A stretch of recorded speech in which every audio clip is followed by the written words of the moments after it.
At Columbia University in New York, students occupying Hamilton Hall have barricaded themselves inside the building. This is after the university's management said it had begun suspending students refusing to meet a deadline to abandon their encampment. Well, let's bring in our correspondent, Teresa, who's joining us live from Columbia University in New York. And people continuing to protest there, Teresa, despite the university suspending students for doing so.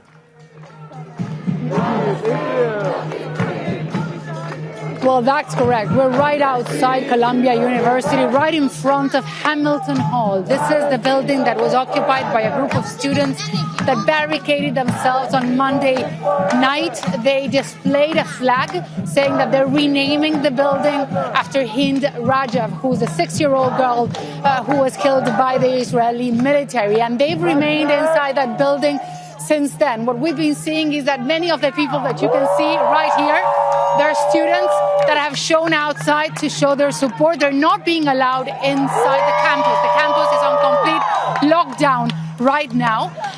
The only essential personnel are allowed inside, or those who live in there. The students are saying that they're under siege, that they're being isolated by the university, trying to force them to leave the campus. They're saying that they're not going to do that. We've been seeing people taking them food and other things for them to remain in there. But what we're seeing that's changing right now is we're seeing lots of police presence, law enforcement that is coming this way. They have completely sealed about 2 blocks away from where we are right now. It's impossible to leave this area. The same thing is happening on Broadway Avenue. This is right across the campus and on the other side. We've been in touch with some of the students. They believe that their arrest is imminent. We cannot confirm this is going to happen. We do not know whether the police is going to go inside. What we do know is that apparently the police is waiting for Columbia University to invite them. But when this happened back on April 17th and 18th, over 100 students were arrested. And until now, they have been trying to prevent that something like this happens again. But because of the number of police officers that we're seeing, not only around this area, but on the other side of the campus, many believe that something could happen throughout the night. Teresa, thank you so much for that. Teresa keeping a very close eye on that moving story for us from Columbia University. Now, most of the protesters arrested on charges of trespassing at University of Texas at Austin on Monday are still in jail. Heidi, Zhou-Castro has more.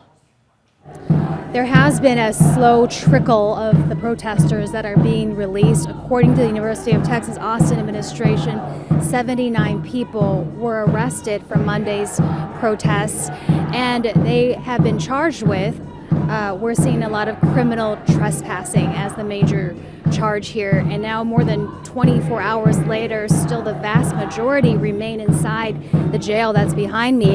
And that's despite the calls that you're hearing behind me of not only free Palestine, but free those protesters. These are UT students, some faculty member, and other members of the Austin community that held a vigil overnight waiting for every last one of those arrested to be released. And joining us is a guest who's an attorney and has been helping some of those that have been detained. This is Rella Sanadiki. Thanks for joining us. Tell me about the charges that these individuals are facing and some of the criticism that, you know, this started out as a peaceful protest, so are these charges valid? I think it's important to note, Ms. Castro, these continue to be peaceful protests. They started as peaceful protests, and that never changed. And these students are protesting, and they're exercising a right constitutionally guaranteed to them at a public university. None of them broke any laws. The University of Texas Police Department threatened them with a criminal trespass warning if they refused to disperse, which is something they shouldn't have been asked to do in the first place. So in short, to answer your question, no, I don't think these charges are valid. How many have been released to your knowledge, and what is it that they are going to experience now? So just having been here a couple of hours today, it seems like only a handful, probably no more than 5 or 6 if I had to guess, have been released. Obviously, these students have been here for a very long time, and I'm sure it goes without saying, being in a holding cell, being in county lockup is traumatizing an experience enough for kids this young. Now, this is the second wave of arrests. A week ago, there was another police action against protesters who were peaceful, as you said. And it ended up that those people all had their charges dropped because there was insufficient evidence against them. That's what the county attorney herself said. Yeah. Do you see some of those similar legal issues with the charges against these newly arrested protesters? Absolutely. And, you know, aside from the fact that whatever notice the county claims they gave these students to disperse before they were arrested, they have waffled back and forth between what kind of threats they wanted to issue to students. They've sent inconsistent emails to students and to faculty and to staff. They've at one point claimed that they would be charging them with criminal trespass. At another, they claimed that they would be charging with them obstruction. And so that in and of itself, I think, is enough of a notice issue that these students wouldn't have otherwise known that anything that they were doing was illegal. And I think that nobody in their position would have thought that what they were doing was illegal, especially at a public university. Well, we appreciate your expertise as an attorney, but also interested in your reaction just as a human. Seeing the images of the protest from yesterday, students being maced, students being taken down so violently, what was your response to seeing that? I'm absolutely disgusted, but so overwhelmingly proud of all these kids. I honestly, my heart explodes every time I turn the TV on, every time I come down here to the jail. I'm so incredibly proud of them. I can't believe their own government is treating them like this. And you know what? They're undeterred. When I was in school, I would never have been brave enough to do this.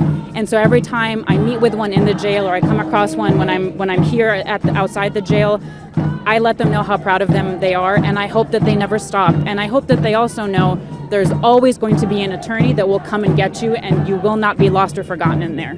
Thank you, Ralasana Diki. You're welcome. She and other attorneys have actually offered their time for free. Every single one of these protesters, I'm told, is receiving free legal representation. That might help them through this criminal justice system, but then of course they're also facing what could be punishment coming from the UT administration. I asked specifically what will happen to these students because there were some threats of suspension. I was told that because this is exam week, that these students had to be left in peace, not knowing what will happen to them in the future.